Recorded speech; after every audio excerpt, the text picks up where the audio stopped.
Hey, Jermaine Griggs here, founder of HearAndPlay.com, and I am so excited to be bringing you something that is literally 8 years in the making.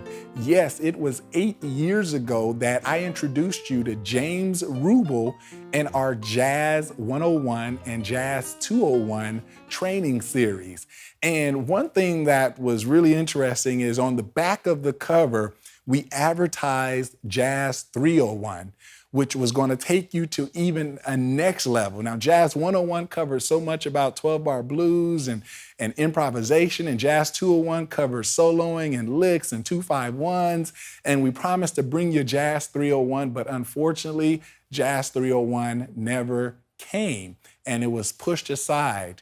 And here we are some 8 years later in our new studio here that we've remodeled, and we brought James back to make good on that promise to complete the series. And I'm so excited to be bringing you James Rubel in the Jazz 301 series. I'm telling you, I was here, we recorded the whole thing. It is over 4 hours long and chock full of strategies and information, principles and techniques to take your jazz playing to the next level. So if you're like me and you can't get enough of James, you want to pay close attention to this series. Up next is just a sample video. It's just a taste of what you're going to learn in the full series. And over the coming days, we're going to be releasing even more sort of sample 5-minute or so lessons that it will really help you, number one, and really give you something to chew on. But number two, introduce you to the Jazz 301 program and convince you to make the plunge to join this program. So up next is James Rubel. So what I wanted to do with this program is give you as much material as possible to diversify your playing, to jazzify your playing. Not just material about what you can play, not just material about how you can play, but taken together, things that can help you take your playing to the next level. What I want to do is use this concept and just show you how you can work up and create a jazzy idea based on a triad you want to play. Let's take C major. I said, again, diatonically. So upper, lower neighbor, and then arriving on the first, the third, the fifth, and the octave. Okay, that's your diatonic upper, lower neighbor tone to C, D, B, C. Okay. Now, diatonic getting to the E, right? Because I said we're going to do upper, lower to C, upper, lower to E, upper, lower to G, upper, lower to C. Okay. So it would be this, D, B, C, and then for E, what would it be? It'd be F, D, E. So putting them together, D, B, C, and then F, D, E. So again, I'm trying to get to these 4 notes, but I'm going to start above one and below one. So above the C, below the C, C. And now I need to get to E. Above the E, below the E, diatonically, E. I need to get to G. Above the G, below the G, G. And then this one, back to C. Okay. That's upper, lower neighboring tone diatonically.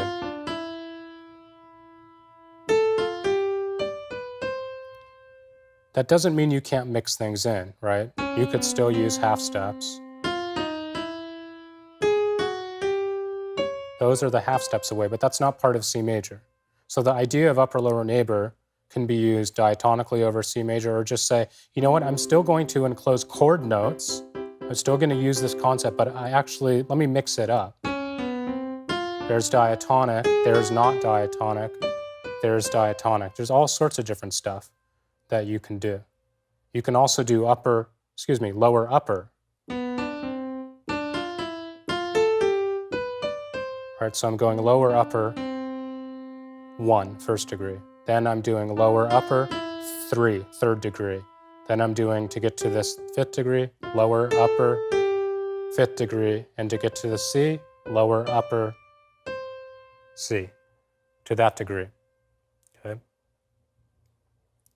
So in the case of C, that's kind of what you're looking at. If you were looking at it in a different key, it would be different. If you were looking at it where C is the 5 of F, you would have different notes, right? So it really, really just depends what you're actually looking for. Let's look at it minor. So if you remember, when I was just looking at arpeggios, not everything has to go the same way either. So if I look at F minor, as I said I would, let's start going to, so there's natural minor, okay? Okay, this is one of the scales you play over, over minor.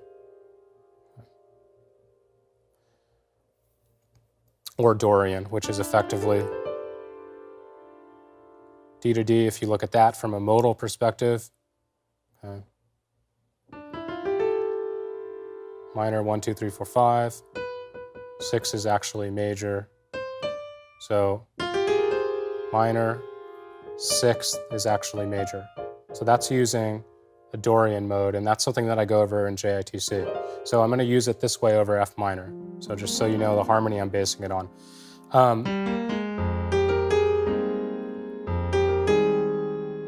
Okay. It depends. I can start on the root too.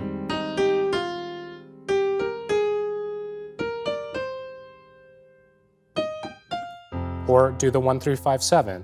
1, 3, 5. And then you can mix it up even with thirds, right?